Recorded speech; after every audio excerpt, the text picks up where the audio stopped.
básicamente, Javier y Reyes, a los que quiero agradecer que hayan hecho todo el esfuerzo organizativo para montar esta jornada, que es muy entretenida e instructiva, que es de lo que se trata, habían pensado que para acabar, pues bueno, inevitablemente pasaría esto, nos quedaríamos más solos, que quizás estaría bien, ¿no? Si nos apetece, el charlar un poco sobre cosas más así en petit comité entre nosotros, sin necesidad de tener que preocuparnos por que los alumnos lo entiendan, ¿no? Entonces, ya nada, simplemente yo lo que quería también era eso, agradecerles el que hayan hecho el esfuerzo, ¿vale? Bueno, yo realmente he de decir que el esfuerzo organizativo de verdad recaído en Reyes. He sido aquí un poco un convidado de piedra, que he echado una mano en la medida de mis escasas posibilidades, pero realmente la que ha organizado de verdad todo esto y ha estado encima de todo ha sido Reyes. O sea que,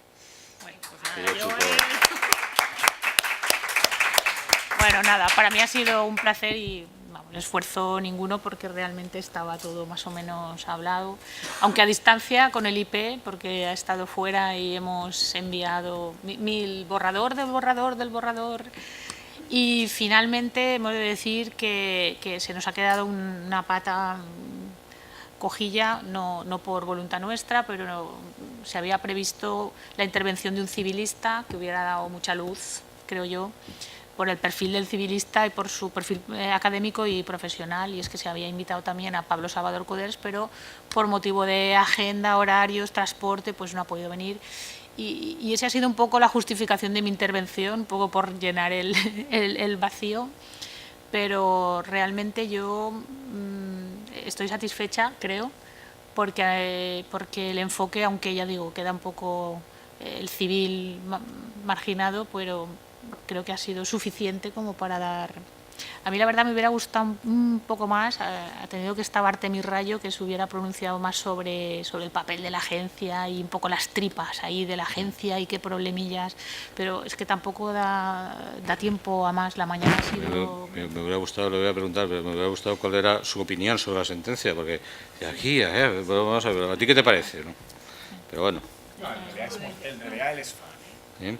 ¿Él es fan de la sentencia? Sí, a mí me da la sensación, pero... No, porque a ver, la sentencia es una reivindicación de la agencia española. Decir, cuando él era el cuando director. Él era el director. Es decir, la agencia española monta esta cosa rara, que es lo que ha dicho él, que se iba al Reino Unido y le decían, oye, pero arreglar el problema de los boletines y dejar de montar follón, ¿no? Porque inicialmente surgen por problemas de publicación de boletines, como el del profesor. Entonces la agencia, que la agencia española es muy activista en materia de protección de datos, en esto y en otras cosas, es como lo de la apostasía, ¿no? Cuando decidió que los libros de bautismo eran ficheros controlados por la LPOD y que entonces tú podías hacer un ejercicio del derecho de cancelación y no hacía falta apostatar. Tú te ibas a la Iglesia Católica y decías, no, quiero cancelar mis datos en el libro de bautismo. Y entonces la agencia dijo que sí, que eso era un fichero, que eso eran datos de carácter personal y que entonces se aplicaba el derecho de cancelación.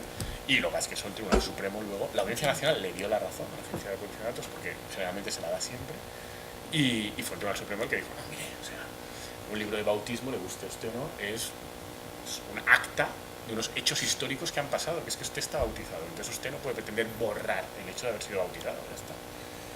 Pero entonces la agencia es muy activista y monta esta doctrina y han ganado en la Unión Europea.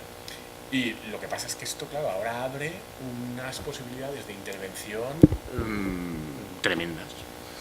tremendas y hay algunas más que no hemos apuntado, pero más allá de mi obsesión de que sean las administraciones públicas, que ya sabéis que en esto, yo es que, quiero decir, o sea, no entiendo la necesidad de que sean administraciones públicas, es decir, pues que sea una administración pública muy independiente, eso no puede ser. Es decir, hay mamíferos raros, ¿no? Porque los mamíferos normalmente, como un ornitorrinco que tiene pico y tal y no sé qué, pero la administración ornitorríntica, es decir, la administración por definición, si tú tienes administración, tiene que tener una vinculación, entre otras cosas es una exigencia constitucional, artículo 97, dice el gobierno dirige la administración civil y militar del Estado, es decir, tú no puedes desvincular totalmente una administración por razones democráticas del Ejecutivo. Entonces, si quieres hacer un órgano que sea totalmente independiente, para eso están los jueces, se supone, ¿no? O sea, es decir, pero bueno, ya el caso español, con 9 tíos, que son 9 tíos nombrados por el gobierno, o sea, así, los 9, pam, pam, pam, Pero bueno, al margen de ese tema, la sentencia abre, por ejemplo, la sentencia dice, y esto lo comentaba Mabel, o sea, la lógica es algo así, hasta ahora era, si es un medio de comunicación, y entonces la agencia decide lo que es medio de comunicación y lo que no, si es un medio de comunicación, no aplico ley de protección de datos.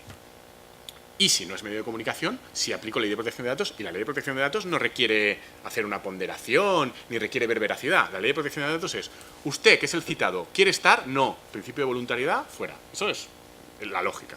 Pero eso no se aplicaba a los medios de comunicación. Pero ahora a los medios de comunicación se les aplica lo de Google, que es posibilidad de desindexar. Y la sentencia, pero la sentencia no dice que sea la única posibilidad. Porque la sentencia lo que dice es que la ley de protección de datos, o sea, la regulación europea en materia de protección de datos, obliga a velar por la calidad de los datos.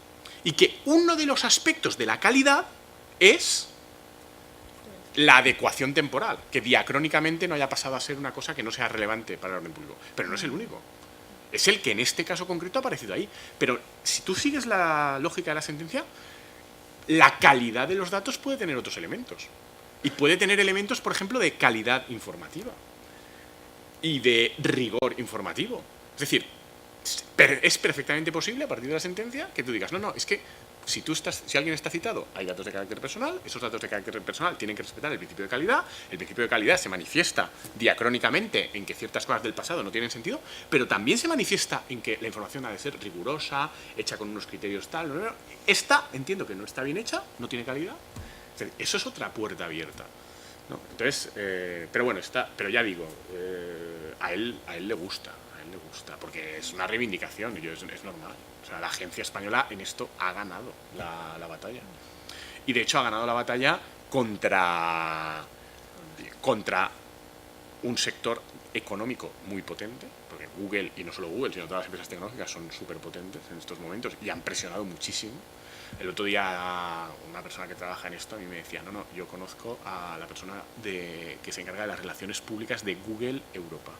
Se lleva un año comiendo y cenando con todos los responsables del Consejo de los distintos países en Bruselas, con gente cercana al tribunal. Es decir, han hecho una labor de lobby tremenda y hay mucho dinero en juego, porque este sector es un sector económicamente muy potente y esta regla, que a Google se le aplica aquí, pero no en Estados Unidos. De hecho, todo lo que no está indexado en Google España, en google.com está. Entonces, aunque ahora el tribunal francés ha dicho que eso no vale, un tribunal en Francia ha dicho que eso no vale y que esa solución no vale, pero de momento está así. Pero claro, eso de alguna manera deja en situación de desventaja a las empresas europeas frente a las americanas. Y ahí ya la Cámara de los Lores del Parlamento inglés ha hecho ya un informe muy detallado, que está bastante bien, está colgado en su web, en la que critica la sentencia. No les ha gustado nunca a los ingleses esto, pero además, y la critica sobre todo además también por temas económicos. Dice, no, es que esto va a generar que Europa se ha pegado un tiro en el pie y la consecuencia directa es que va a ser imposible tener una estructura de empresas de gestión de contenidos o motores de búsqueda que puedan hacer nunca la competencia a Google. Por muchas razones, porque Google tiene un entorno regulatorio en Estados Unidos de base, de origen, mucho más beneficioso del que cualquier empresa europea va a poder tener nunca por culpa de esta sentencia. Y no solo eso, sino que además esta sentencia introduce barreras de entrada al sector. Si tú ahora quieres montar un buscador en Europa, antes montabas el buscador, que hacías el logaritmo, el algoritmo y lo hacías bien y tal, lo ponías ahí, ya estaba. Ahora no. Ahora tienes que tener a unos tíos que en un mes y medio, 2 meses, han recibido 130.000 peticiones de derecho al olvido que tienen que analizar, procesar, responder. Es decir, requiere tener unos medios que o eres una gran multinacional como ya es Google o es muy complicado. Entonces, genera barreras de entrada. Ese es otro problema también de la decisión. Pone a Google en una situación muy peculiar, porque la administración, a mi juicio, queda empoderada de una forma enorme, pero Google también. O sea, porque antes que la administración, el ciudadano tiene que ir a Google y decirle a Google, yo quiero olvidar. Entonces, claro, Google, aquí de repente tenemos a un árbitro, que es una empresa privada americana, que va a decidir lo que está en Internet y lo que no. Porque la lógica dice que si alguien se queja y Google le da la razón, ¿quién va a protestar contra eso? ¿Quién tiene legitimación activa para protestar contra esa decisión de Google? Y además, aun teniéndola, ¿quién la va a ejercer? Con lo cual, todo aquello que Google acepte borrar o desindexar va a permanecer borrado. Y en cambio, lo que se recurrirá a veces serán las decisiones de Google de no borrar. Hay un periodista de la Universidad de Valencia, lo contaba Ricard Martínez el otro día, que, bueno, un periodista, sí, de la Universidad de Valencia, no trabaja en la Universidad de Valencia, que es Francesc Bayarri, que en su blog y en internet ha contado que ha hecho una petición de derecho al olvido a Google. Él fue el primer jefe de informativos de Radio Nou, de la Radio Autonómica Valenciana. Y entonces tiene un libro en el que en la contraportada del libro aparecía en su biografía que era el primer director de informativos. Y entonces le ha pedido a Google que desindexe esa página web de la editorial, porque dice que afecta su derecho al honor el que aparezca que ha sido director de informativos de Radio Nou, y que como fue hace 25 años, eso está perdido en los tiempos y que ya no es una información relevante y le perjudica. Y entonces Google ha aceptado y lo ha borrado. Y claro, porque Google no se complica la vida, Google lo que dice es... Claro. Entonces Google lo ha borrado, y él lo ha hecho para demostrar que es absurdo. Entonces él dice, o sea, Google lo ha borrado cuando... ¿Cómo no va a ser relevante quién ha sido el primer director de informativos de una radio pública valenciana? Google lo ha borrado cuando, en mi página web personal, yo lo digo, Google lo ha borrado cuando hay otras tantas referencias que lo están diciendo. Y en cambio yo le pido que lo borre de ahí y lo borra. Además de una editorial donde yo tengo un trabajo, pues porque el libro tal... Es decir, que hay una voluntariedad mía, yo di... Es decir, que Google queda en una situación muy peculiar. Y si Google es muy rigurosa y muy pro libertad de expresión, pues borrará poco. Pero si Google no se quiere complicar la vida, borrará prácticamente todo lo que le pidan. De las 130.000 peticiones, más o menos hasta ahora ha aceptado la mitad. Y hay páginas que están recopilando qué cosas están siendo borradas.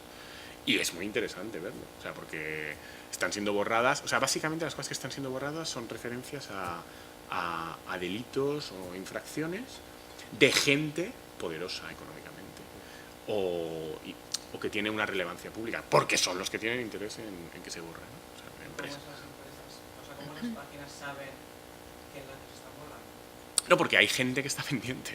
Hay gente que está pendiente de, yo qué sé, estos son temas tecnológicos. Pero tú lo buscas en internet, el listado de páginas en la que Google ha hecho el derecho al olvido. Entonces hay internautas que colaborativamente las van recopilando. Yo qué sé, pues, es que todos nos podemos dar cuenta. Tú estás acostumbrado a entrar en un sitio y sabes que existe y de repente, ¡pum!, ha desaparecido. Dices, o sea, igual que hay páginas que recopilan qué páginas tienen el boot TXT, ¿no? Es decir, tú tienes páginas que te dicen qué páginas del BOE tienen el boot de TXT para no ser indexadas. Entonces, todo no será probablemente exhaustivo, no estará todo hecho, pero permite entender un poco qué es lo que se está borrando. El otro día salía en prensa, ¿no? Que la primera en el Reino Unido, por poner un ejemplo, la primera en el Reino Unido que aceptó Google era un empresario de la construcción que 20 y tantos años antes había sido condenado por corrupción y por sobornos a miembros del Parlamento británico y que pidió que se borraran esas informaciones, y Google accedió, porque habían pasado 25 años.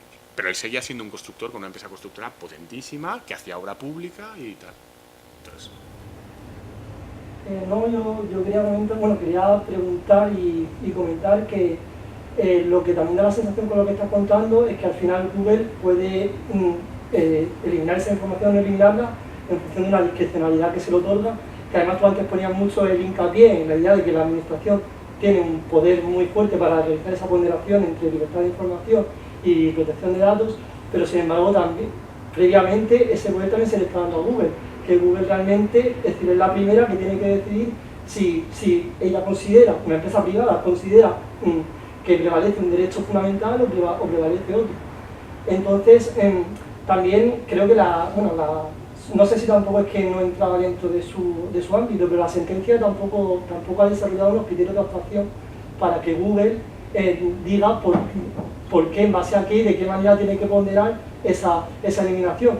Esos criterios quizás tendría que abordarlos el legislador o de manera jurisprudencial supongo que se desarrollarán, pero también tendrá el problema de que hay diferentes normativas en cada país europeo.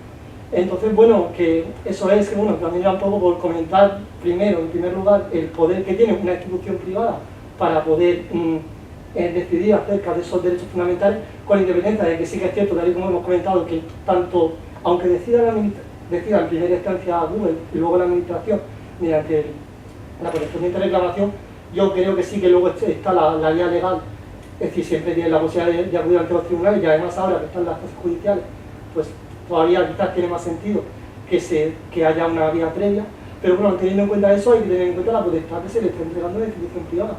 Y luego pues eso, que cómo creéis también que se van a desarrollar esos criterios y en base a qué deben decidir, vamos, sí, en qué se van a fundamentar para decidir qué es lo que se publica, qué es lo que no se publica y de qué manera se puede atacar si realmente no, ellos deciden, no, esto no se publica y claro, no hay nadie que diga esto que yo, un político, un caso de corrupción, decide que pone su reclamación a Google, Google la acepta, se lo borra, bueno, se lo desindexa realmente, y entonces ¿quién puede decidir, quién puede ir a decir, oye, no, que no se borre esto, que esto es interés público? Bueno, yo quería dejar un poco No, yo creo que, bueno, Google es una empresa privada, ¿no? Si tiene el beneficio, entonces yo creo que cuando todo queda en manos de una empresa privada, pues las garantías se volatilizan, ¿eh? Entonces, a mí lo peligroso de la sentencia, yo no sabía mucho, me he enterado esta mañana más con las intervenciones que ha habido, pero realmente ¿a quién va a beneficiar el derecho al olvido? Va a beneficiar a políticos, empresarios, etcétera, etcétera, que quieren borrar. Es decir, el derecho al olvido, yo creo que históricamente hay que tenerle miedo, ¿eh? Es decir, porque siempre los interesados en hacer olvidar cosas son sobre todo personas que han hecho cosas que no están demasiado bien, ¿eh?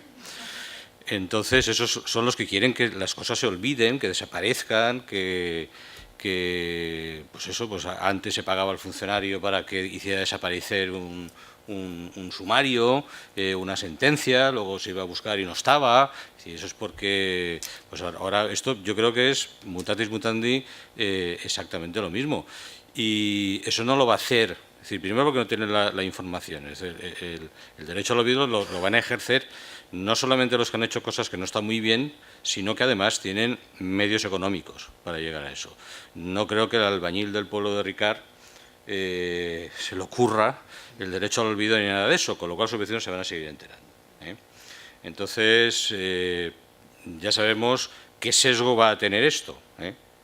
Que es el sesgo que he intentado explicar aquí. Y segundo, claro, si Google decide que es una empresa privada que persigue un beneficio económico, que le es más rentable no meterse en líos, porque se va a tener ahí detrás una gran empresa constructora por un antiguo político que fue ministro, que fue tal, te lo borro. Es decir, ¿quién va a tener legitimación activa para ir contra Google? Los tribunales van a decir, ¿a usted qué le importa? ¿No? ¿A usted qué le importa? No, yo es que soy historiador y estoy haciendo mi tesis doctoral sobre la corrupción en España en el periodo 80-85. Bueno, eso ya ha pasado mucho tiempo y tal, y no sé qué. Han ejercido su derecho al olvido. Pues bueno, usted pues búsquese la vida por otra parte. Es decir, eso está en las hemerotecas, pues cójase usted, pues yo me acuerdo cuando yo hacía la tesis no había ordenadores, es decir, ¿cómo va a hacer la jurisprudencia? Te cogías los 100 tomos de la jurisprudencia criminal, te decía tu director de tesis, ala, va hacia la jurisprudencia, tú ibas ahí página por página, con unos índices defectuosos, etcétera, etcétera. Entonces, ahora eso no, le das, ¡pim!, delito de abandono de no sé qué, ¡pam!, te salen todas las sentencias ahí.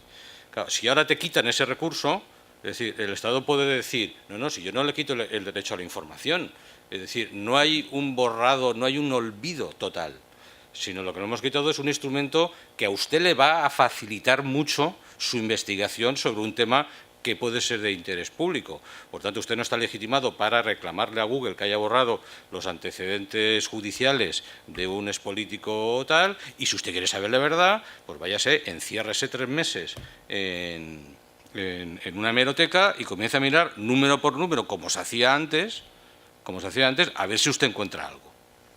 Es decir, es poner trabas, es decir, yo son los peligros, algunos de los peligros que así a bote pronto, después de haber conocido lo que es el contenido de la sentencia esta de Google, que ha sido muy celebrada. Es decir, aquí todo lo que es patrio sea un mundial de fútbol.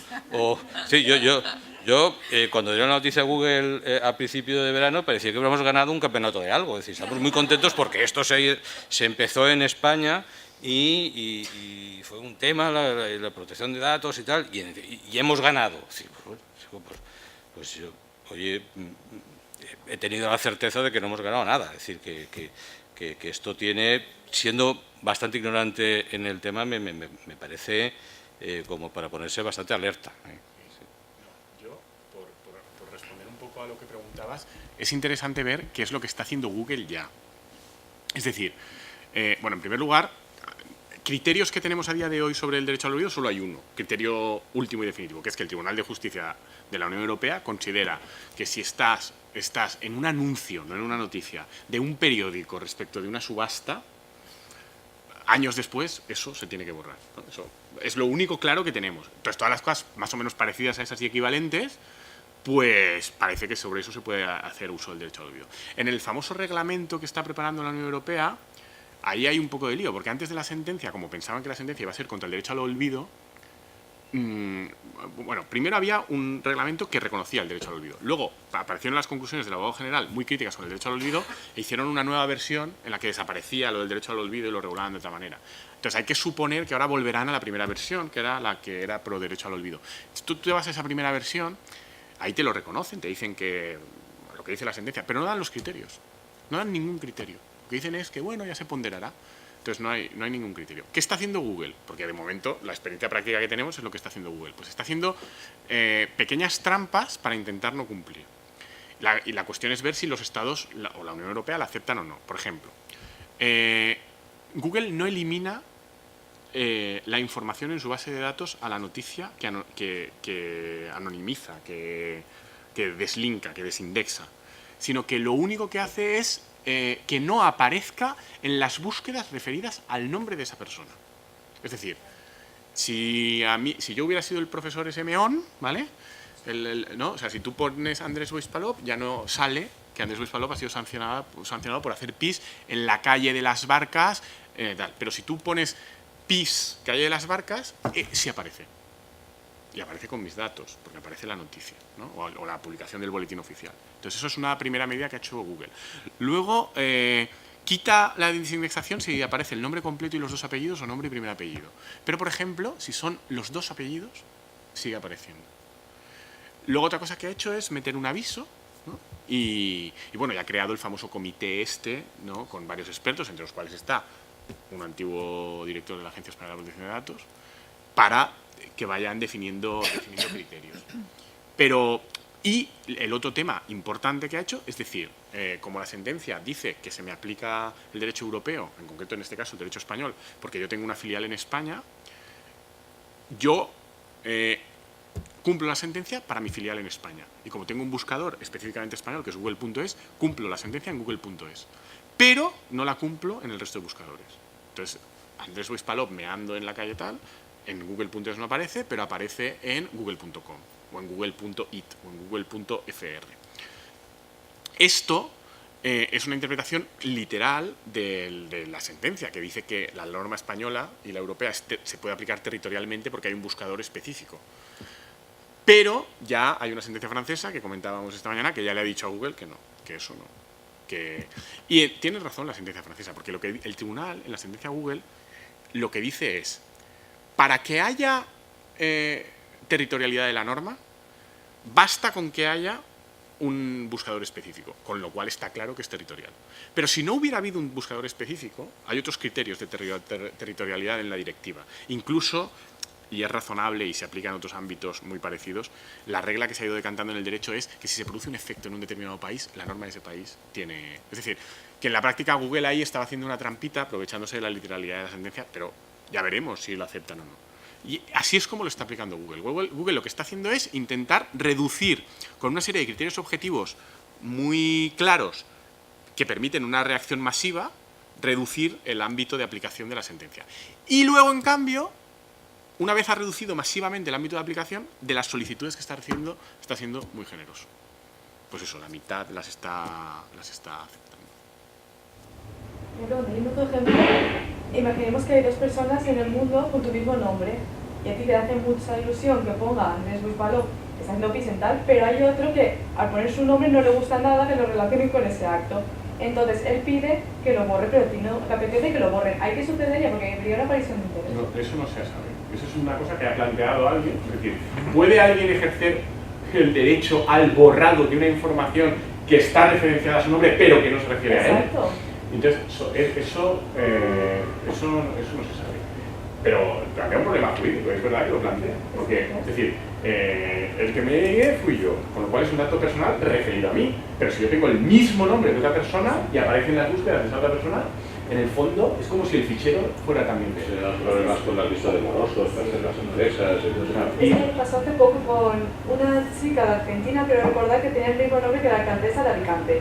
Entonces salió un Facebook y empezaron a decir puntos suspensivos, política española, no sé qué. Dicen, no, perdona, pero es que no soy esta señora, es que tal. Y al igual que ponían eso, ponían indexado, esta persona es un tal. Entonces, claro, cuando esa persona iba a buscar trabajo, ponía su nombre y decía, no, que es que usted ha hecho esto y esto. Entonces, si esa persona quisiera borrarlo, no podría realmente, o sí, porque... Esa es una de las cosas que hay por ahí, y yo el otro día estuve mirando los criterios de Google, y uno de los temas que se planteaban era esto, y sobre eso no había... Así como en otras cosas, esto de poner los apellidos, no tal, sí que Google había definido ya un criterio, respecto de esto no lo había definido. A mí me parece que aplicando la lógica estricta de la protección de datos, tú tienes derecho a ejercer ese derecho. Pero es más paradójico. Es decir, o sea, porque hay cosas que puedes decir, bueno, pues no perjudicas a la otra persona porque desaparezca que yo estoy creando. Porque en ningún caso le puede perjudicar, pero el problema es cuando tú instas la desaparición de algo que no es tuyo, pero que si se asocia a ti te perjudica, pero que para la otra persona no es perjudicial, sino al revés, beneficioso. Y pongo un ejemplo, y este es real, vinculado a mí. No, es que este es real. O sea, si tú pones Andrés Boix en Google, aparezco yo y aparecen mis cosas, ¿no? Y algunas de las cosas que aparecen son diatribas mías a veces, ¿no? Y en concreto pueden aparecer diatribas mías antirreligiosas, porque yo tengo alguna diatriba mía religiosa. La otra persona que se llama Andrés Boix, que aparece en Google cuando se llama Andrés Boix, es un señor que se llama... Sí. Claro, pero imagínate la desgracia de este señor. Es un señor que se llama... Sí, es el único, pensábamos. No, pues es un señor que se llama José Andrés Boix, que es un cura de la Alcudia.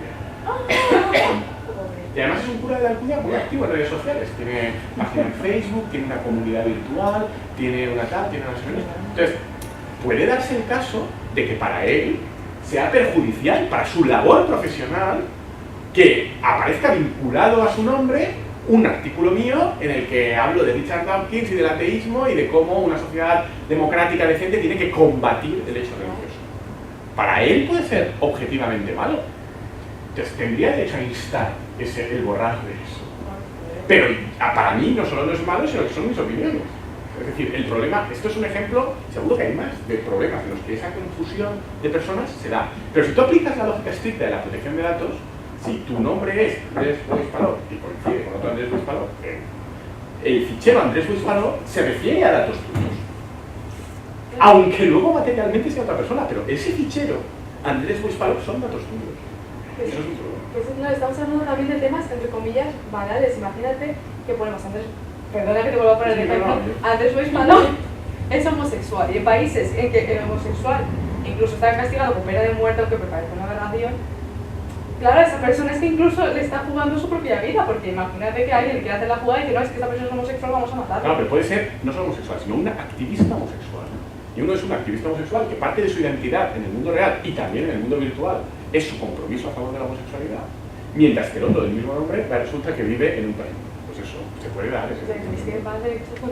Pero se puede dar el conflicto de que es que el borrado no sea neutro para la otra persona, es perjudicial. Porque le estás quitando parte de su identidad virtual.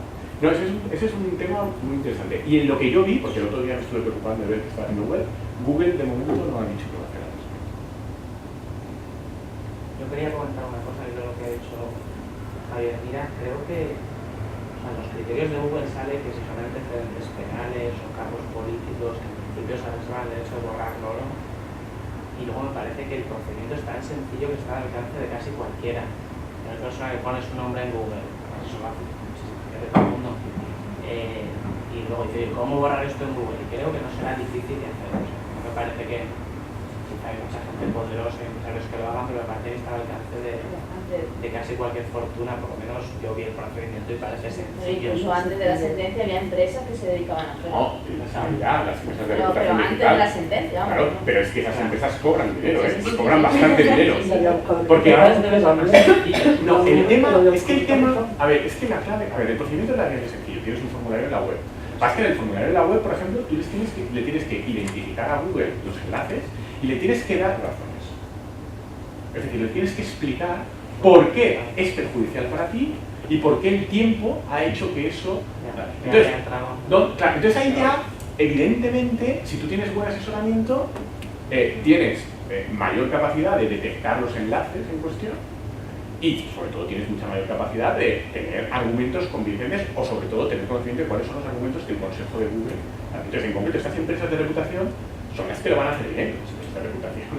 Antes de la sentencia, que ellos no podían pedirle a Google que quitara, lo que hacía era que no sé exactamente cómo se hace, pero igual que hay empresas que se dedican a que aparezcas el primero en Google, pues se dedicaban a que aparecieras en la página 100 y pico. No te borraban, pero te llevaban al final. Y así era como lo hacían antes de la sentencia, pero de hecho lo vi. Establecían mecanismos de bombardeo algorítmico en ocasiones o establecimiento de otras páginas que publicaban informaciones neutras que intentaban posicionar mejor para eso. Es que el orden que pone Google no es nada inocente. No, claro que no. Sigo sin saber cómo salen, o sea... No lo sabe nadie, porque es un secreto. No sabe nadie, claro. Pero el principio, por lo que yo he leído, el principio es un poco que por puro interés. Es decir, en los supermercados también, el producto que el supermercado quiere que compres, te lo ponen en el estante que está a la altura media del ciudadano de ese país, que supongo que no será lo mismo en Suecia que en España o Portugal, porque uno compra lo que tiene delante. Entonces las multinacionales pagan al Prica, todo eso, para que te lo pongan ahí.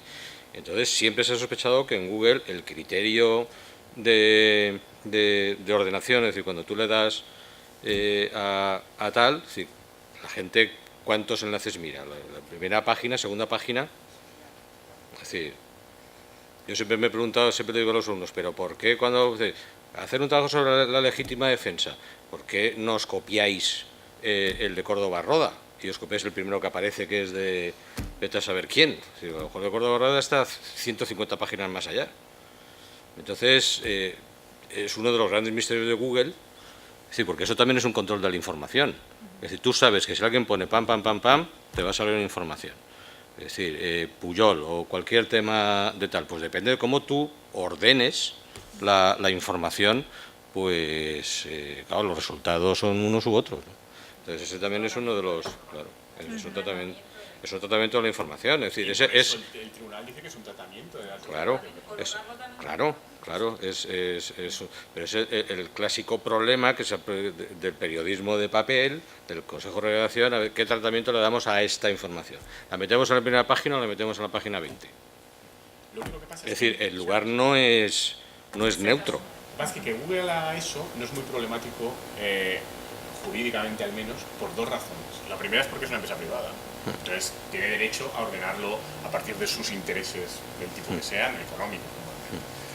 Y la segunda es que hay un control, que es un control derivado del mercado y de la competencia. O sea, si Google masivamente empieza a alterar demasiado los resultados de búsqueda, de forma que cuando tú buscas en Google te salen resultados que tú vas dándote cuenta, y cada vez más gente, que no son los óptimos o cercanos a los óptimos, sino que son resultados que contienen información menos interesante de lo que tú podrías obtener en otras páginas sobre ese mismo tema, pero que normalmente entonces eso deja un nicho de mercado para que aparezca otro buscador. Sí, pero... que de hecho es lo que pasó con Google. O sea, Google no fue el primer buscador. O sea, había otros, pero llegó Google y lo hacía mejor. O sea, y te daba resultados más relevantes. Pero como es un problema de mercado, eso te lleva hoy en día a la situación que produce cualquier monopolio. Claro, sí, claro. El problema de Google es que a día de hoy es casi monopolio. Claro, es decir, porque es difícil darse cuenta del producto que te ofrece una empresa si tiene el monopolio. Claro, si a ti te vende solamente gasolina de una marca, no sabes si la de la otra marca que tiene una cuota de mercado del 0,5% es mejor o peor. Es decir, es difícil ser consciente de eso, y en el mercado de la información mucho más. Entonces, Sí, lo que pasa es que ese es un problema añadido a ese. Lo que pasa es que este sí que es un un mercado en el que hay nichos pequeños que testean todo. O sea, por ejemplo, en los navegadores, ¿no? Llegó a tener un monopolio brutal en los navegadores, y además ayudado por el hecho del funcionamiento del sistema operativo Microsoft con el Explorer. Y a partir de que unos tíos desarrollan una cosa que es más currada y de software libre, y poco a poco esa comunidad de activistas ha ido logrando expandir hasta el punto de que Firefox ahora es mucho más usado que Microsoft. Es decir, y en cambio, yo eso me he preocupado de buscarlo por una cuestión personal. O sea, Google cambió hace 4 o 5 años el algoritmo. Y lo cambió, además, o sea, ellos lo cambian. Y hicieron un cambio que a mí, para mi trabajo, me viene mal. Que es, decidieron dar más peso a... Bueno, lógica de derecho al olvido. Decidieron dar más peso a lo más reciente. Es decir, Google tenía un algoritmo que funcionaba de una determinada manera, y tú buscabas algo y te podía salir algo de hace 15 años. Y en cambio ahora te sale por defecto casi siempre lo más reciente. Entonces ahora si tú vas a Google respecto de cualquier cosa, pues por ejemplo, a mí me pasó con García Enterría cuando murió el año pasado. Pues García Enterría, como sabes, el Open del Derecho Administrativo. Y entonces pues yo quería buscar un par de cosas con García Enterría cuando tuvo un problema jurídico de la internacional. Y por acordarme un poco de la historia del libro, te acuerdas de sus cosas buenas y también de entonces, al buscar, era súper complicado que se viera. ¿Por qué? Porque te salían siempre las noticias más recientes de la gente. Al final lo encontrabas, pero lo encontrabas porque sabías que lo que estabas buscando y entonces seguías buscando. Pero tiene el problema, no lo sabes, el algoritmo tiene cuenta el problema de que entierra las cosas antiguas.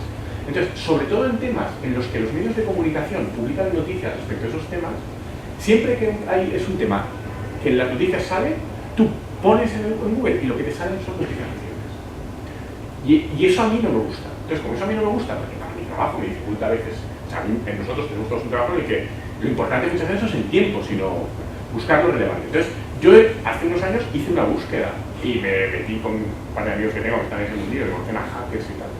Dije, oye, hay otro buscador que tenga un algoritmo como el de Google antiguo. Y me dijeron, no. Más o menos la comunidad considera que con diferencia el que mejor funciona es Google. Es decir, que normalmente existe ese problema de monopolio, pero en este caso está un poco atenuado porque hay gente que se dedica a esto, es decir, que están más o menos, que el sesgo no es muy grande. Creo que tenemos que hacer la prueba. Yo creo que si en vez de googlear cuando vais a empezar un trabajo, vais a iros a mí e intentarlo y ya veréis como los resultados que salen son mucho más... Intentar un vivo de Efectivamente, van a ser mucho menos propicios que los de Google. Google, por la razón que sea, logra un algoritmo que da un alto grado de concordancia con lo que busca el individuo. De todas formas, Google tiene una situación cuasi monopolística en España, sí, bueno, sobre todo, un poquito menos que en España, en Europa, porque España es como el país más Google del mundo para que... Pero en Estados Unidos, por ejemplo, no. En Estados Unidos Bing se usa. Bing tiene una cuota de mercado importante en Estados Unidos. Y en Reino Unido Yahoo, por eso. Y en Japón, tal. Es decir, que nosotros, en España lo que pasa es que somos muy Google. Pero hay otros países en los que no lo entendemos bien. A nosotros nos parece que... Cuando buscan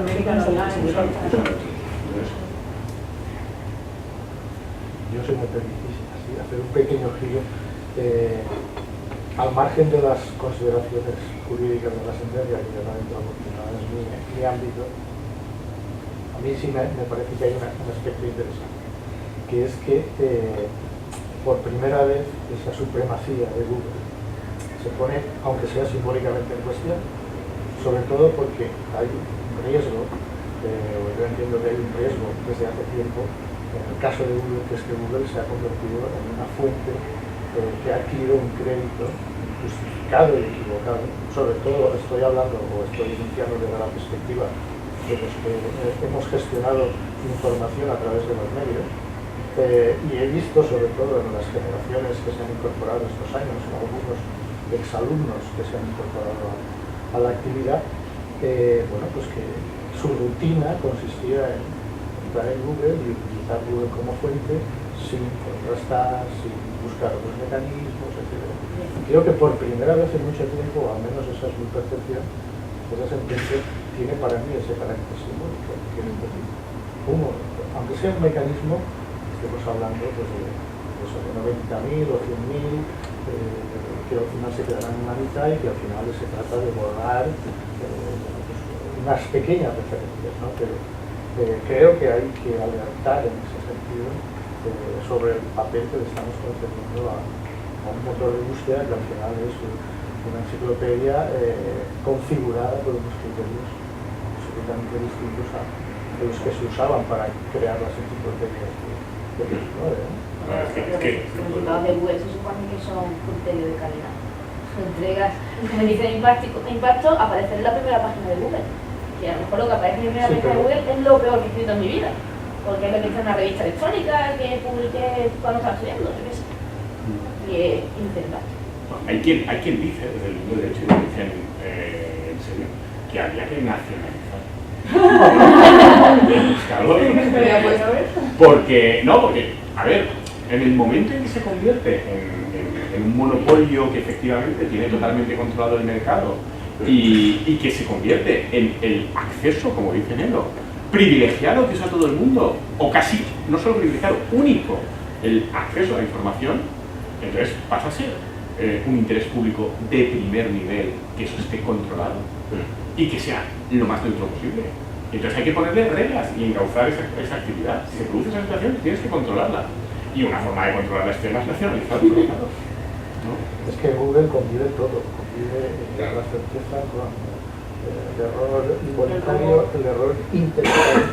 Es decir, hay empresas de comunicación que para poder combatir en el espacio mediático campañas de desprestigio de sus productos, de sus acciones, de sus actuaciones, están generando productos para situarlos en el entorno de la red para contrarrestar como estrategias de comunicación esas malas informaciones, aparte de recurrir a empresas especializadas para que supriman o sitúen en la última página de determinados aspectos que no convienen. Garantías, pero yo creo que como ha cambiado el modelo, el paradigma, pues es lo que tú decías de las enciclopedias, es decir, cuando uno antes quería tener una opinión autorizada sobre cualquier tema, acudía a la enciclopedia británica o acudía a tal y veía la relación de autores que había hecho, bueno, eran autores que pusieran garantía. Ahora, o la enciclopedia francesa o tal, ahora Diderot está al mismo nivel, digo, al mismo nivel en el sentido estricto, es decir, porque están todos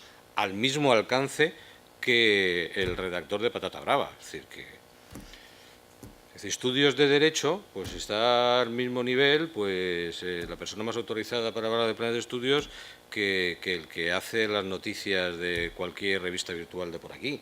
Entonces, si tú no, claro, es un problema también de responsabilidad, si uno no tiene el criterio para discernir entre quién es fulano y quién es fulano y que por tanto el producto de uno debe ser bastante más distinto del de otro y Google te lo ofrece todo en plan de igualdad, pues bueno, tú entras ahí y coges el apellido que más te gusta, es decir, para informarte sobre cualquier tema. Es decir, yo creo que el paradigma ha cambiado y por tanto, pues bueno, pues yo supongo que pasaremos una buena temporada pues a ver cómo, viendo las fórmulas que se ensayan, para que esto se vaya depurando. Yo creo que al final, pues bueno, las cosas van evolucionando.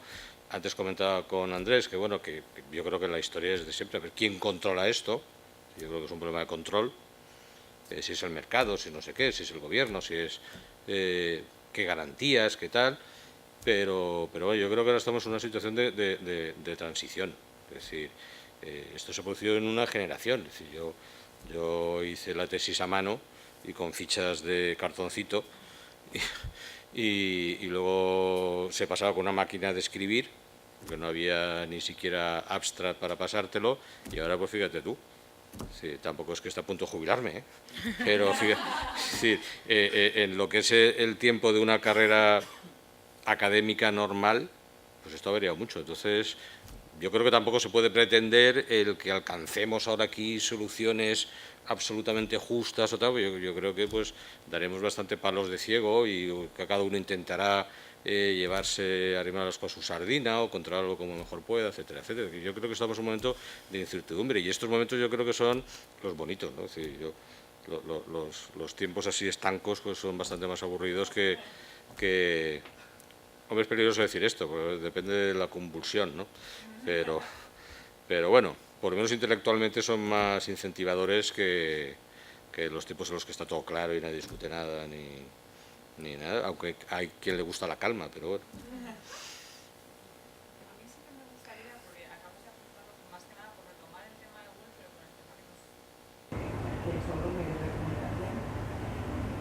Y yo creo que Nelo lo ha dicho, ¿no? Y que luego lo has tomado tú, que más allá de otros temas como la intimidad y demás, hay que recordar, porque también se ha dicho, ¿no? El mercado, es que esto, si hacemos esto se van a ir a otro mercado, esto es una práctica que no. Más allá de los criterios mercantilistas, hay que recordar que hay afección a derechos fundamentales, lo cual las razones de mercado no son un contrapunto a los derechos fundamentales, o al menos no deberían de serlo, de los derechos fundamentales, pero que además no se nos puede pasar por alto el impacto que tiene Google, no ya Internet, porque hemos estado hablando de eso también, sino Google en la labor periodística. O sea, como que lo ha apuntado en él, o sea, hemos pasado de buscar y contrastar ese ejercicio correcto profesional que es el que ampara el Tribunal Constitucional, de que usted comprueba las fuentes y hace las cosas bien, a que la única fuente sea Google. Entonces, claro, si la única fuente que usted usa es Google y Google indexa las cosas por criterios económicos que no son la calidad de la noticia ni criterios de interés público, sino criterios que desconocemos, que puede ser que sea la primera noticia porque lo ha pagado otra campaña, y resulta que es la única vía de acceso, la única fuente de información para montar una noticia, pues el impacto de Google, más allá de otras consideraciones jurídicas que podemos ver aquí, por retomarlo un poco a los medios de comunicación, es ojo con Google, que no solamente es el derecho de intimidad mío, sino el de la labor del periodista, que habéis puesto la labor del periodista que está buscando una noticia del pasado y no la encuentra y ha borrado del político. Ojo, también aquel periodista que se sienta y no farres nada más que abrir y eso es lo único que va a buscar. Entonces eso también es peligroso. Tan peligroso es como querer buscar una noticia del pasado que tenga una relevancia y desaparezca de la red porque Google la ha hecho desaparecer, como el orden de las noticias del periodista, que evidentemente tendría que usar otras fuentes, pero la realidad no es esa. Si la realidad es la del periodista que se sienta y abre Google, esa es la única fuente que utiliza para montar la noticia y darle difusión, pues entonces también habrá que ver no solamente, sino cómo se colocan esas noticias ahí y empezar a pensar Google más allá de eso es estupendo y es un entorno neutral. O sea, yo creo que lo que hace la sentencia es empezar a pensar que no es un entorno neutral y que está afectando. El primer paso ha sido el derecho a la intimidad, pero yo creo que la cosa va a ir más allá, porque vosotros lo habéis puesto aquí desde la otra perspectiva, habéis dicho, bueno, y si estoy queriendo montar una noticia del pasado de este político y no lo encuentro porque lo ha borrado, pues eso es noticiable y es una información que no debería de borrarse, pero también intentar buscar algo y no encontrarlo porque resulta que en Google está la número 15 en la página, pero no porque, sino porque hay una actividad de esa persona que lo ha colocado para que tú no puedas, y si el periodista no hace más que esto y no busca otras fuentes y se va a la calle y busca otro lado y va a la hemeroteca o lo que sea y no hace su labor correcta, pues yo creo que también hay otro riesgo desde el otro punto, no solamente lo que desaparece en la red, sino lo que se coloca en la red, que puede dar una imagen falsa de que alguien es estupendo o que una empresa es estupenda y resulta que no es que es estupenda, sino que ya se han encargado esa empresa de contratar a otro para que lo que no sea positivo esté en la número 10 y en la número 15. Y si el periodista no hace bien su trabajo, resulta que solo va a mirar las dos primeras páginas y se va a llevar la impresión de que la empresa es estupenda.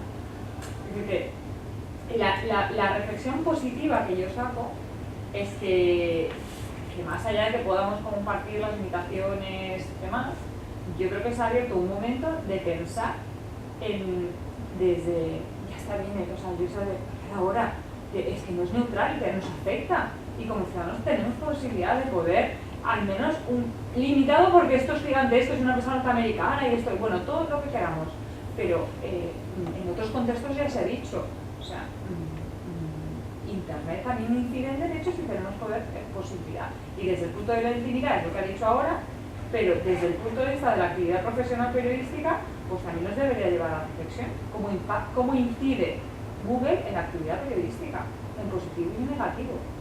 No sé, yo por darle otra perspectiva distinta, Más que nada porque Nero lo estaba comentando antes, de que estaba asustado, lo estaba diciendo de cómo los chavales llegan luego ahora, cómo están haciéndola. Que estamos, que no son los viejos periodistas estupendos, curtidos, no sé cuánto, que hay de todo en la viña del Señor. Entonces... Pero yo supongo que Nero, que viene de la profesión, probablemente se asustaría más si quedara en manos de Google evaluar qué noticias son correctas o incorrectas, veraces o inveraces, profesionalmente hechas o no. Y no digamos ya si eso no lo hace Google, si no lo hace el órgano administrativo. Yo creo que a Nilo le parece mejor probablemente que los buenos y los malos periodistas estén por ahí porque hay buenos y malos periodistas y que el público acabe optando por los mejores, ¿no? A partir de ese sistema de... Si me permites una pequeña broma, yo he visto poner una escaleta de un informativo en un fax en la planta 1 y mandarla a la 7ª y luego devolver el fax diciendo esta me la pones aquí, esta abajo y esta me la aquí. Bueno, pues aún podían responder. ¿Cómo? Aún podían responder y oponerse. ¿No? Es decir, si enviaban el fax desde presidencia y aún planteaban algún cambio. De la planta 1 a la planta 7. Pero bueno, que planteaban de la planta de informativos a la dirección general. Ah, o sea, era censura previa. Sí, no hacía, las consignas ya llegaban por teléfono a primera hora de la mañana. Pero por eso digo que... Yo de todas formas antes había dicho una cosa que al hilo de eso estoy absolutamente de acuerdo, que me parece clave, que es Google es un buen mecanismo para recordar cuando tú sabes que una cosa es y buscas recordar el contexto y los detalles, pero es un mal mecanismo para documentarse, para usarlo como fuente informativa, porque efectivamente, si tú no sabes que eso sucedió porque tienes tu propia memoria, entonces estás perdido, a no ser que, por supuesto, levantes el teléfono, que vayas a hablar con gente, incluyes información, contrastes y te documentas. Es verdad que el contexto histórico juega en contra, porque los procesos de producción mediática son infernales desde el punto de vista de la velocidad. Es decir, ahora ya no es de hoy para mañana, o ya no es de ahora para... Bueno, ahora ya es muy tarde, pero de las 10 a las 2, o de las 3 de la tarde a las 9. Ahora es de ya para allá. Y entonces, claro, pues eso, pues Google, y la primera, la segunda, y me da tiempo a leer la tercera. Y hasta aquí he llegado. Y claro, eso sí que es inquietante desde la perspectiva de lo que es la... Sí, yo estoy de acuerdo. Yo creo que Google es un buen instrumento de búsqueda de información para personas mínimamente informadas, pero no sé qué calificativo utilizar. Yo creo que produce efectos desastrosos en personas desinformadas. Es decir, por exceso de información.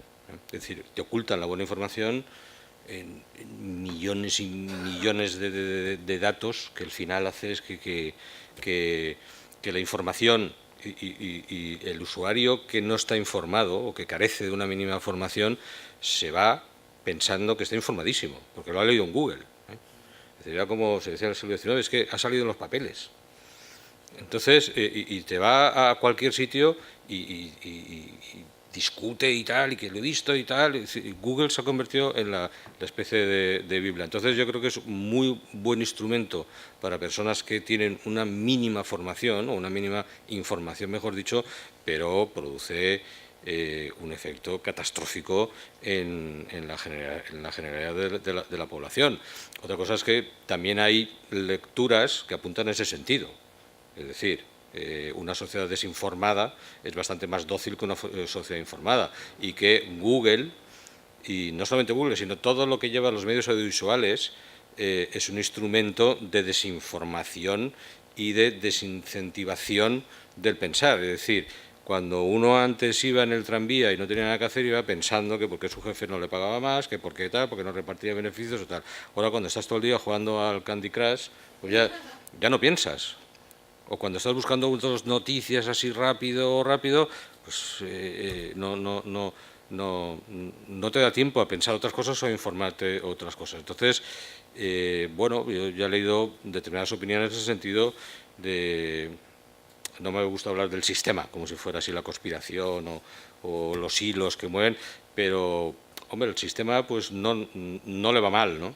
Sobre todo en este tipo de crisis, mantener a personas que tienen la sensación de estar muy bien informadas, más que nunca en ningún otro momento histórico, pero en realidad no se enteran de la misma manera, y yo creo que Google en ese sentido es un instrumento que sirve para ese fin. Vamos. No sé si consciente o inconscientemente, pero que evidentemente cumple esa función, ¿no? Aquí aparece en el fondo un tema de fondo jurídico clásico, que es cómo creemos que se articula mejor en una sociedad el flujo libre de noticias para crear una sociedad informada. Y es verdad que vamos, quizás por la influencia anglosajona, quizás porque la tecnología lo permite, y a veces es la tecnología un poco y las posibilidades reales del mundo la que acaban decantando los debates.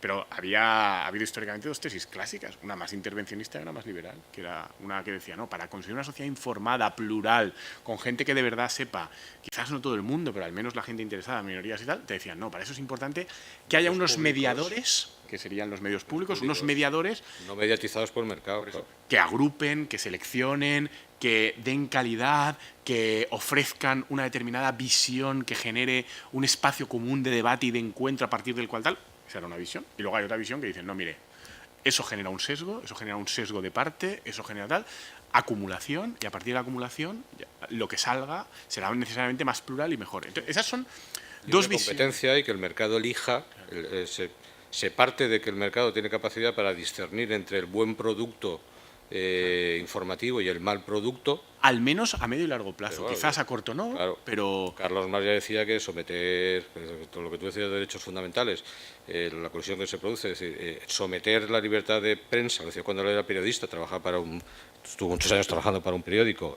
alemán, cuando todavía vivía en Inglaterra, que someter la libertad de prensa y la libertad de información a los criterios de mercado, a los imperativos de mercado, que sería la segunda corriente clásica de este tipo, era la muerte del derecho fundamental a la libertad de expresión y a la libertad de información. Claro. El mercado destroza esto, pero el mercado tiene otro objetivo, que es ganar dinero. Claro. Pero sí, la sensación era que además, como esto es internet, porque claro, esto cuando lo ponías sí, en un parece contexto gratis y... de otro tal, era distinto, porque las reglas del mercado las conocíamos, las garantías administrativas las conocíamos, no, pero esto era como, es que no se puede hacer. O sea, el argumento es que esto es internet. Sí, pero yo, a mí siempre, ahora ya con internet la cosa cambia, pero a mí siempre me ha puesto los pelos de punta oír a profesionales de los medios de información decir, no, la publicidad garantiza mi libertad. ¿Cómo garantiza? No, claro, decir, porque yo no dependo de ningún poder político, no dependo ni del gobierno, ni dependo del partido, ni tal. Entonces, como mis recursos económicos para que yo pueda expresar mi opinión me los dan los informantes, eso garantiza mi independencia. Eso yo lo he oído decir muchas veces, a muchos profesionales durante muchos años. Y todavía se sigue diciendo. Es decir, uno de los periodistas más premiados de este país, que ahora recientemente se ha arruinado por una mala gestión de su administrador y de tal, eso lo dice constantemente. Chico, ¿cómo se queda? No, Sí, pero quiero decir, lo hemos visto, ¿no? Hace nada, han muerto Botín y Isidoro Álvarez, y el tratamiento mediático es el que es. Lo que ocurre es eso, que a veces estas discusiones, esa es una discusión de fondo sobre cómo una sociedad se tiene que formar, a veces las discusiones no las resuelve el derecho, sino que las resuelve la evolución de la tecnología. Y ahora la evolución de la tecnología permite tal cantidad de acumulación que frente a esa cantidad de acumulación probablemente ya no es viable la pretensión de resolver el tema por medio de una directriz pública. Entonces, y aquí aparecen, pues eso, es decir, condicionantes que están fuera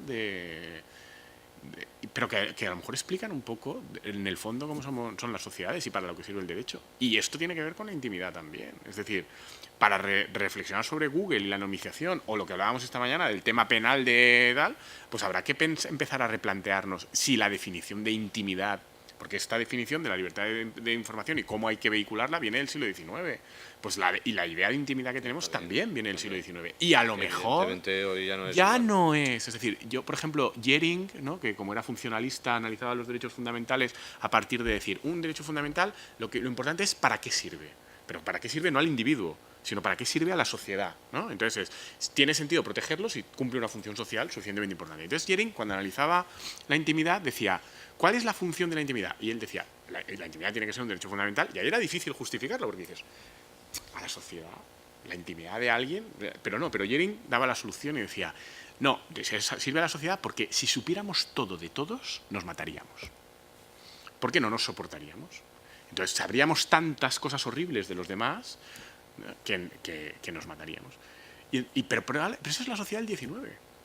A día de hoy, como en la práctica acabamos sabiendo muchísimo de los demás, hemos aprendido a no matarnos sabiendo muchas más cosas de los demás. En la sociedad del 19 el profesor Meón estaría expedientado, porque le han pillado meando en la calle. Ahora sabemos todos que, bueno, pues, ¿quién no ha ido y tal? ¿Quién no tal?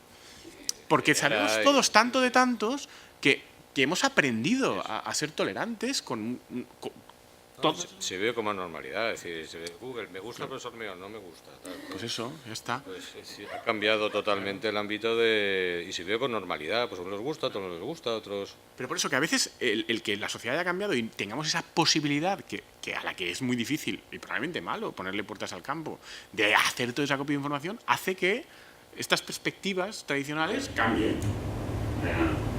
Yo creo que hay que tener cuidado.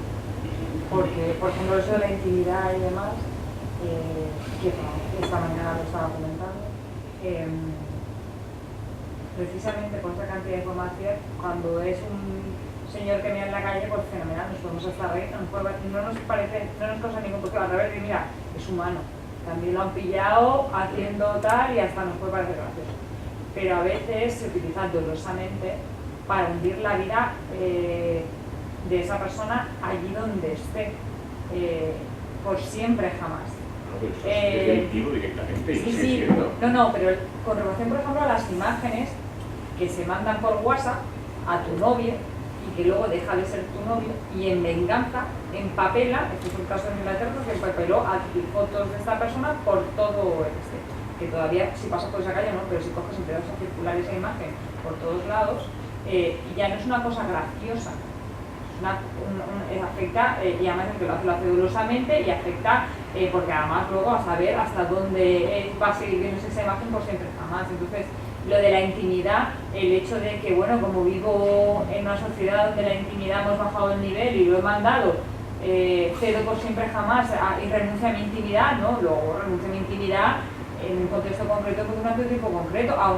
Quiero decirte que en principio puedo estar contigo en relación de que vivimos un contexto tecnológico y pues reducimos nuestro nivel de protección de la intimidad, pero ojo con esto, porque es que no lo haces por siempre jamás y ya está. No, yo precisamente que esa información luego se puede utilizar y además generalmente se utiliza por las exparejas para hundirte y te busca en las redes y te aparece en tu entorno profesional y te sigue y te persigue con el único que evidentemente eso es delictivo. Yo no soy de derecho humano, pero debería, si no debería serlo, pero no podemos decir, como se lo dio, pues le dio la foto, pues renunció a su intimidad y oye, pues ahí, pues que no lo hubiera hecho, hombre. Pues... No, pero por ejemplo, yo no digo que la intimidad haya desaparecido, lo que digo es que ha cambiado y que el paradigma con el que se analizaba en el siglo XIX era muy distinto al actual. En el siglo XIX la intimidad, en el fondo, protegía la honra de la gente. Claro. Ahora la intimidad probablemente protege la libertad. Es decir, estás protegiendo un espacio que tú, libremente, porque has querido, quieres mantener protegido. ¿No? Sí, pero ya no está asociado a la honra y a la dignidad, probablemente, sino simplemente a esa libertad que tienes de decidir qué es lo que quieres guardarte para ti y que entonces no tienen por qué ser exhibido.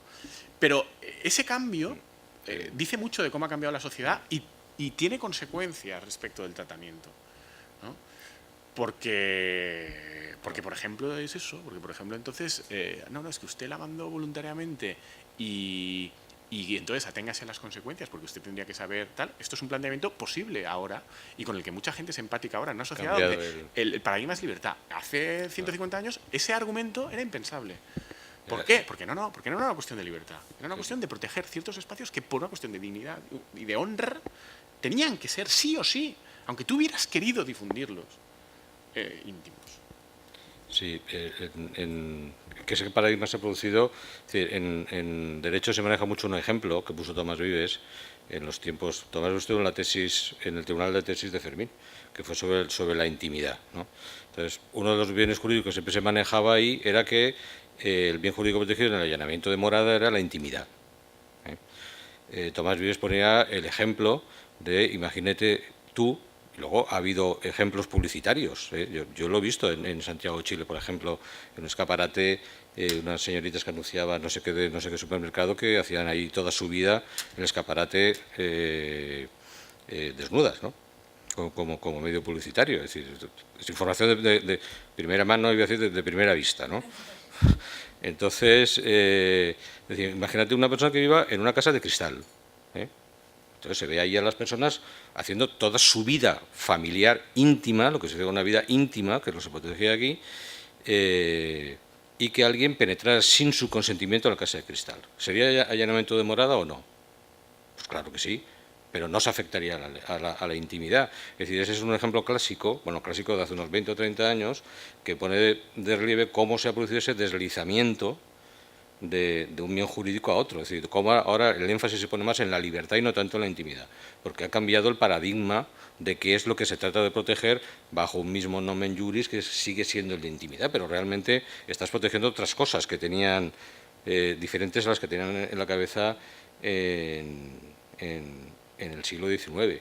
Entonces yo creo que la historia va un poco por esos derroteros, es decir, que estamos hablando todavía de cosas que hoy en día la realidad social les está dando un contenido absolutamente diferente. Es decir, es obvio que el concepto de intimidad que tienen mis hijos, el mayor tiene 13 años y está ya hace poco que tiene móvil y tal, que el que tenemos cualquiera de nosotros, o el que tuviera uno de los que nos dio clase a nosotros, ¿no? Es decir, entonces eso, pues bueno, yo creo que seguimos con casillas antiguas tratando cosas que seguimos llamando igual, pero que tienen un contenido absolutamente diferente.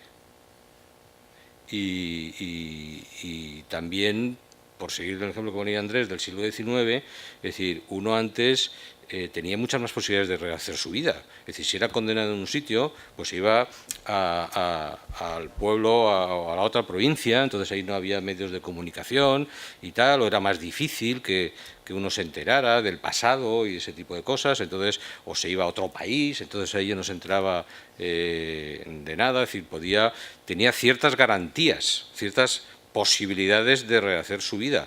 Hoy en día no, es decir, Internet lo ha convertido. Yo creo que es el ejemplo, el calificativo de aldea global, en ese sentido es muy gráfico. Es decir, aunque te vayas a una cabaña de troncos de Alaska, es decir, allí el vecino seguro que sabe si measte en el coche o no measte en el coche siendo profesor. Lo que dice patata brava. Claro. Es decir, lo puedes saber un pastor de ovejas del Atlas que se lleva, antes la gente se iba con el transistor, eso también lo vi en la tele hace poco, antes los pastores llevaban un transistor y ahora se lleva la tablet, ¿no? O el móvil, ¿no? Entonces, pues, es decir, que yo creo que Internet ha hecho que cambie la percepción de todo ese tipo de derechos y de cómo uno puede hacer frente a eso, y yo creo que el derecho al olvido va un poco por ahí. Es decir, bueno, es que ahora, por ponerme ahora en el otro lado, yo creo que la sentencia no me gusta, pero es decir, es que ahora rehacer la vida, decir, bueno, sí, yo cometí un delito. Vamos a olvidarnos de los políticos que quieren que se borre porque quieren seguir siendo, tienen que seguir teniendo. No, es decir, pues un poco, si el derecho penal te cancela los antecedentes, tal, no sé qué, no sé cuántos, bueno, es decir, antes la aldea era Cotilla. Es decir, aunque me cancelaran los antecedentes penales, la aldea de Galicia era Cotilla, yo no podía vivir ahí, pues me iba a la ciudad. Es que ahora ya no tienes dónde meterte. Entonces, por buscar algún aspecto positivo al tema de la sentencia, es decir, vale, metí la pata, olvídense de mí, porque es que aunque me vaya a un monasterio budista, van a seguir sabiendo de mí aquí mismo, ¿no? Es decir, que yo creo que sí que Internet pues ha producido un cambio que las categorías jurídicas habituales todavía nosotros, que nos consideramos jóvenes se nos quedan un poco obsoletas o anquilosadas, ¿no? Yo, por acabar, por mi parte, con una cosa que es esto que ahora se dice en internet, true story. ¿No? Que nos cambia la vida para todo, para ligar también. Entonces yo tengo una amiga que es alemana y es filósofa y es así como muy tal, y entonces ella tiene como regla que no se lía con hegelianos. Y entonces nada, entonces una vez tal, no sé menos, un seminario, no sé menos tal, conoce a un chico, tal, qué bien, qué bajo, tal. Y él le vendió la cabra de que era kantiano y que tal, y que no sé menos, y entonces bueno, por la noche, ¿no? Y al día siguiente lo googleó y resulta que tenía no sé qué artículos y decidió que, digamos, que era hegeliano y le parecía fatal. Entonces dice, no me volverá a pasar, ahora lo hago con el móvil, en el acto. No espero al día siguiente. Tienes aquí una cosa sobre la tesis 11 de Feuerbach.